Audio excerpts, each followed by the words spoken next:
You want to prematurely age your brain? Drop out of school. Do not engage in new learning. I mean, you doing this podcast, you're always learning new things, which is great for you. But the lack of, when you learn something new, your brain makes a new connection. When you stop learning or you start doing the same thing over and over again, your brain starts to disconnect itself. Being in a job that does not require new learning is a risk factor for dementia. Being lonely is a risk factor for dementia. So be an ass, and you're more likely to hurt your brain. What is the difference between the brain and the mind? And what are the mistakes we make when talking about the mind versus understanding the brain? The mind comes from the brain. If your brain is damaged, it damages your mind. And without a brain, you don't have a mind. Now, you can train the brain so that you have a healthier mind, but let me just tell you a story, since I know that's what you love is stories. Absolutely. Storytelling. There was this couple that were in marital therapy, and they went for 3 years, spent about $20,000, and at the end, the therapist flunked them, told them to get divorced. And they were very unhappy that they had failed. And so they got mad at the therapist. And the therapist said, well, I know a doctor in Costa Mesa, California, that takes care of really difficult people. You should go see him. And, you know, as part of our process, we scan people. We do SPECT. And the wife had a pretty healthy brain.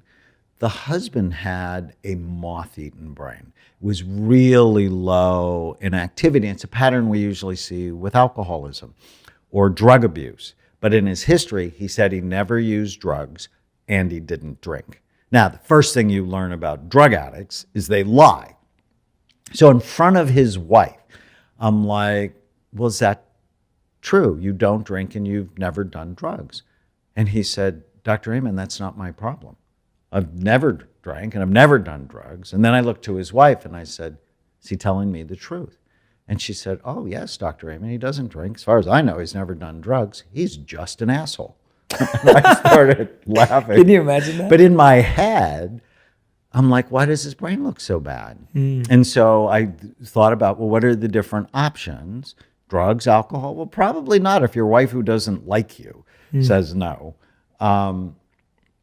An environmental toxin, anoxia, lack of oxygen, an infection, severe anemia or hormone disruptions.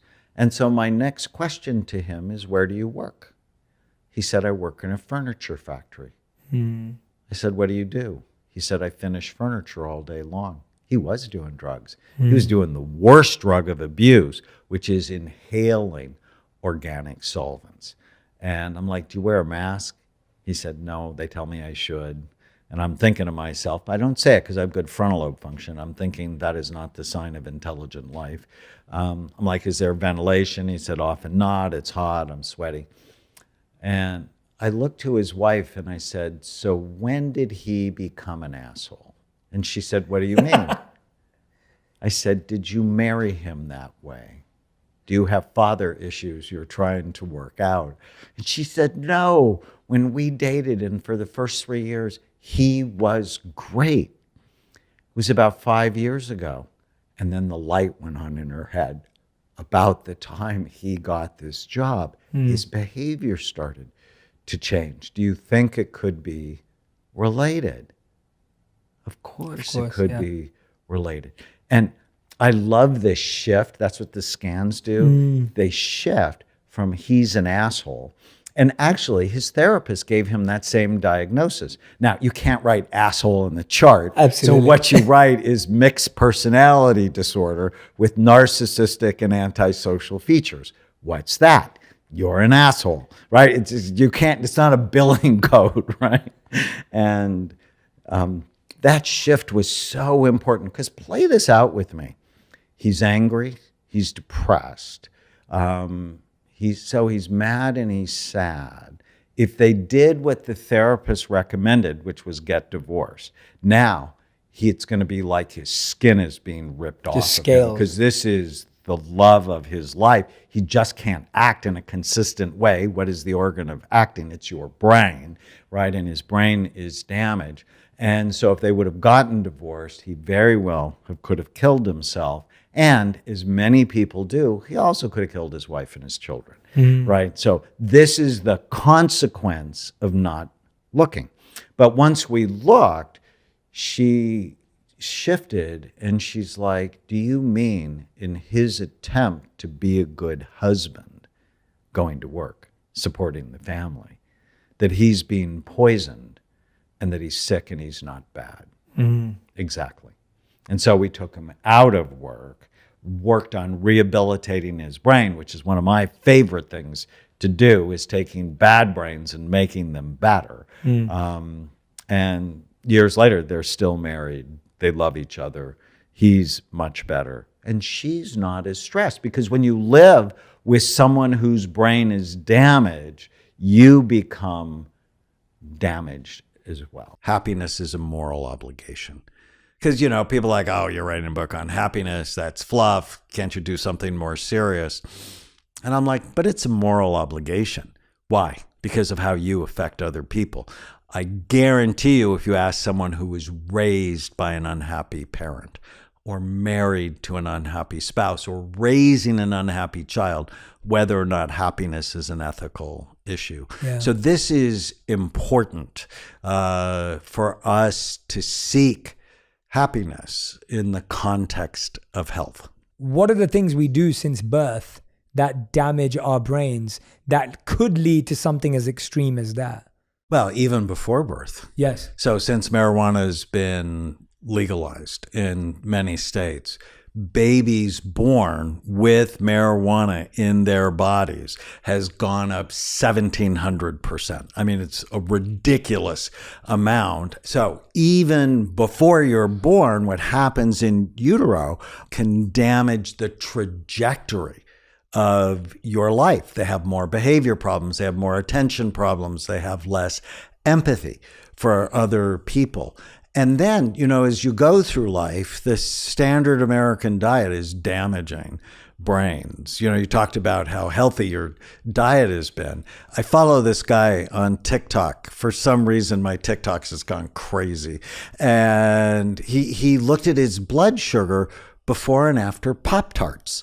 And Pop-Tarts was like the worst thing he looked at, almost worse than Coca-Cola. Wow. But what are we feeding children? I mean, in public school free lunches, Pop-Tarts, which means we're damaging their blood sugar levels, we're damaging their weight, and we're damaging their brain. And I have a mnemonic called Bright Minds, which helps me remember, you know, like B is for blood flow, low blood flow, #1 brain imaging predictor of Alzheimer's disease. So Netflix, right? Not in front of the TV too often, not exercising, that damages your brain. Probably the #1 thing that causes brain trouble. Your brain is soft, about the consistency of soft butter. Your skull is really hard and has sharp, bony ridges. Mild traumatic brain injuries ruin people's lives. If you said, hey, Daniel, single most important thing from 210,000 scans, mild traumatic brain injuries. Don't let your kids. Physical, right? From snowboarding, falling off a horse, football, soccer, hockey. Physical abuse too, I guess. Domestic violence. Physical abuse will do it. Falls, car accidents, you know, and people are texting and driving and texting and walking. And there's 3 million new concussions every year in the United States, which means over the last 30 years, there have been 90 million people that have had concussions. It's very common and a common cause of depression, homelessness, addiction, suicide, panic attacks, ADHD. I mean, the worst thing you can do is not care about it, is not have brain envy. That's the worst thing Have brain envy. you can do. And I have a little tiny habit I love. I worked with BJ Fogg from the Persuasive Tech Stanford. Lab at Stanford. And we worked with him for 6 months on how people change. And we created 50 tiny habits. But my favorite tiny habit is before you go to do something today, ask yourself, takes 3 seconds, is this good for my brain or bad for it? And if you can you can answer that question with information and love of yourself, love of your mission, you are going to be better. Yeah.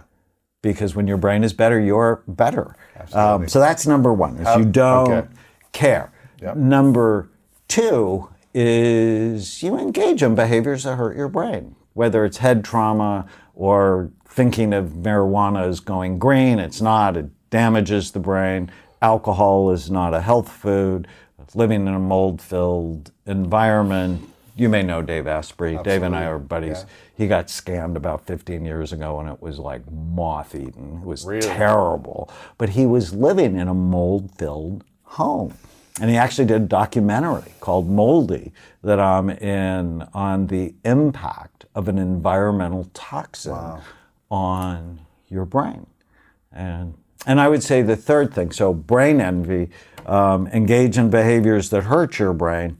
The third thing would be you just never do anything to help your brain, such as, we talked about this before we started, table tennis, which is just a great brain game. Yes. Because you got to get your eyes, your hands, and feet all to work together while you think about this spin on the ball. So I think of it like aerobic chess. And people never think about their cerebellum. It's the Rodney Dangerfield part of the brain. Now, I'm horrified because many young people don't know who Rodney Dangerfield is. He was a comedian who used to say, I get no respect. And then he'd talk about why he got no respect. Well, in the back bottom part of your brain, there's cerebellum actually means little brain. It's 10% of the brain's volume, but it has half. 50% of the brain's neurons. And it's involved in coordination, which is why table tennis is great for your cerebellum, but also thought coordination, how quickly you can integrate new information. And we know people who have ADD have sleepy cerebellums. People who have autism awfully have damaged cerebellums. And so athletics are so important, right? These coordination exercises like martial arts is amazing, as long as you don't hit your head, Right. as long as you don't hit your head, because the brain is soft about the consistency of soft butter, tofu, custard, somewhere between egg whites and Jell-O, and your skull is really hard and has sharp bony ridges. This is why the thousands of blows you took to your head are just bad. Helmets don't protect you from brain damage. They protect you from skull fractures. But inside your brain is doing this repeatedly. And that's not a good thing. You can't take your laptop and just drop it repeatedly and expect it to do what it needs to do. Every time you have a thought, your brain releases chemicals. Every single time you have a thought. Whenever you have an angry thought, a hopeless thought, a helpless thought, a mean thought, your brain releases chemicals that actually change your body. And it happens immediately. Your hands get colder, they get wetter, your breathing changes, your heart rate changes. Your blood flow to your brain drops. I actually did a study on negative thinking patterns in the brain. But the opposite is also true. Whenever you have a happy thought, a hopeful thought, a loving thought, a purposeful thought, your brain releases a completely different set of chemicals that help relax your body. Thoughts are automatic. They just happen. They're based on complex chemical reactions and things from the past, and maybe not even your past. It could be your parents' past or your grandparents' past. And they lie. They lie a lot. Just because you have a thought has nothing to do with whether or not it's true. And one day after a really hard day at work, I saw 4 suicidal patients, 2 couples who hated each other, and 2 teenagers who'd run away from home. And I went home and I was tired. And I came home to an ant infestation in my kitchen. They were everywhere. And as I'm wiping them up, I'm thinking to myself, ants, automatic negative thoughts. My patients are infested. And so I came the next day to work with a can of Raid, of ant spray. And then I'm like, okay, that's not good. So later I replaced that with an anteater puppet and an ant puppet. And that concept is just so helpful. You don't have to believe every stupid thing you think. And so here's the tiny habit. Whenever you feel sad or mad or nervous or out of control, write down what you're thinking and just ask yourself if it's true. My friend Byron Katie, I don't know if you've had her on the podcast. I haven't, but I know she is. She's wonderful. Awesome. Her books are incredible. I love her. Yeah. She just teaches you to ask these 5 simple questions. You know, you had a bad thought, write it down. My wife never listens to me. And then just these 5 questions. Is it true? Yes. You know, if you're mad. Yeah. Is it absolutely true? Second question. No, she listens to me all the time. She's listened to all 14 of my public television scripts, like multiple times. Okay. The third question is really interesting. How do you feel when you believe the thought? I feel sad. I feel disconnected. I'm sort of angry. I'll give myself permission to be rude to her. That's not a good idea. The fourth question is, how would you feel without the thought? Like a good husband. And then you take the original thought and turn it to the opposite. My wife does listen to me, and just see if you can find 1 or 2 examples. But those 5 questions dramatically change the people I serve. If they can, I can just, and I tell people, I say it in the book, you need to do 100 bad thoughts and just do those 5 questions with the 100 bad thoughts, and then the ants will begin to go away from your life. The don't worry, be happy people die the earliest from accidents and preventable illnesses. And I want people to love themselves. But doing the right thing is an act of love. Like if you're really unhealthy, walking is an act of love. And so so it sort of catches me in this funny place. I remember I was on a plane once, and I'd figure out this connection between, as your weight goes up, the size and function of your brain goes down. And I was sitting next to someone who was very overweight, and we were on a tiny plane going to Des Moines, Iowa for public television. And in my head, I'm like, oh, you want to talk to her about that? And then I talk to myself all the time. It's like, no, you don't want to say anything. Don't need to upset her day.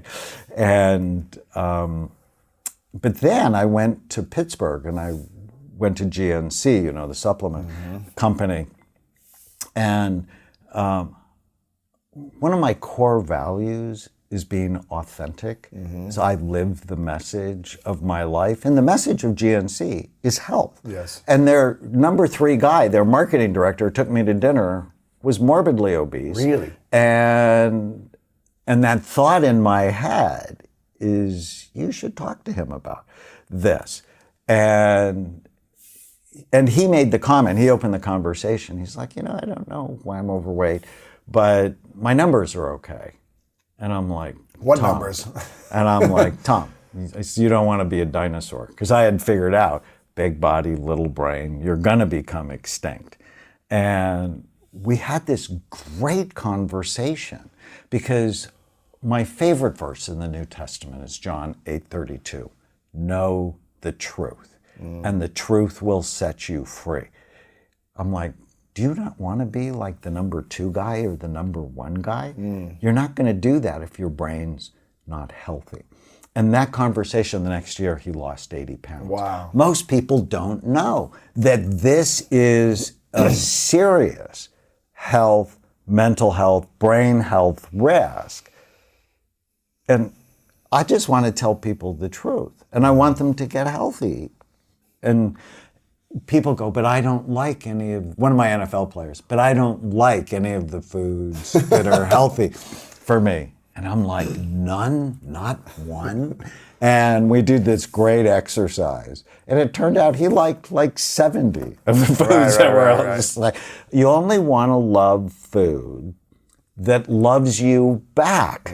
It's a relationship, right? I don't know if you've ever been in a bad relationship, but I've been in a bad relationship. I was in a 20-year marriage with someone who didn't like me very much. I'm never going to do that again. I'm just not. It's a boundary for me. I'm damn sure not going to be in a relationship, the bad relationship with food. I want to be in a good relationship. I mean, I love food. I just want it to love me back. You want a healthy brain? You got to care about it. Step 2 is you have to avoid things that hurt it. And you just have to sort of know the lists. And step 3 is engage in regular brain healthy habits. Again, you just have to know the list. And the simplest way, and I love this, and I noticed throughout my books, throughout the arc of the evolution of my books, the prescriptions get easier and easier because I'm always thinking, how do I plant it so it takes root and grow? And I work with BJ Fogg. I don't know if you know Dr. Fogg from Stanford. He's in charge of the Persuasive Tech Lab. It's basically, how do people change? And he said either they have an epiphany. So when I saw my first scan, it was an epiphany. I didn't want an unhealthy brain because I understand what that means for my life. But he said most people, it's not the epiphany, it's the tiny habits. It's like, what's the smallest thing you can do today that will make the biggest difference? And it comes down to the mother tiny habit. So whenever you come to a decision point in your day, like you're at the gas station, you ask yourself this question. Takes 3 seconds. Is this good for my brain or bad for it? And if you can answer that with information and love, and this is very important, love of yourself, love of your mission, love of your work, you just start making better decisions. And whenever I say, well, you shouldn't do this and you shouldn't do that, it just never works. You got to tie into, I want something special for my life, and this is going to get it for me. And so if I'm at the gas station, I'm looking at the waters, and I'm like, okay, what's got a non-toxic bottle attached to it? And I'm going for the nuts because people who have a fat-based diet, nuts and seeds, green leafy vegetables, healthy fish, healthy oils, have 42% less risk of getting Alzheimer's disease. People who have a simple carbohydrate-based diet. So most of the stuff in the gas station, bread, pasta, potatoes, rice, fruit juice, and sugar, the standard American diet, have a 400% increased risk of getting Alzheimer's disease. It's a study from the Mayo Clinic. And I love that you're monitoring your blood sugar. I just love that so much because Alzheimer's disease, people refer to it often as type 3 diabetes. And one of the best things you can do for your health is make sure your fasting blood sugar is under 90. And if it tends to run high, you can go, I take metformin for that. Or you can get rid of the simple carbohydrates in your diet.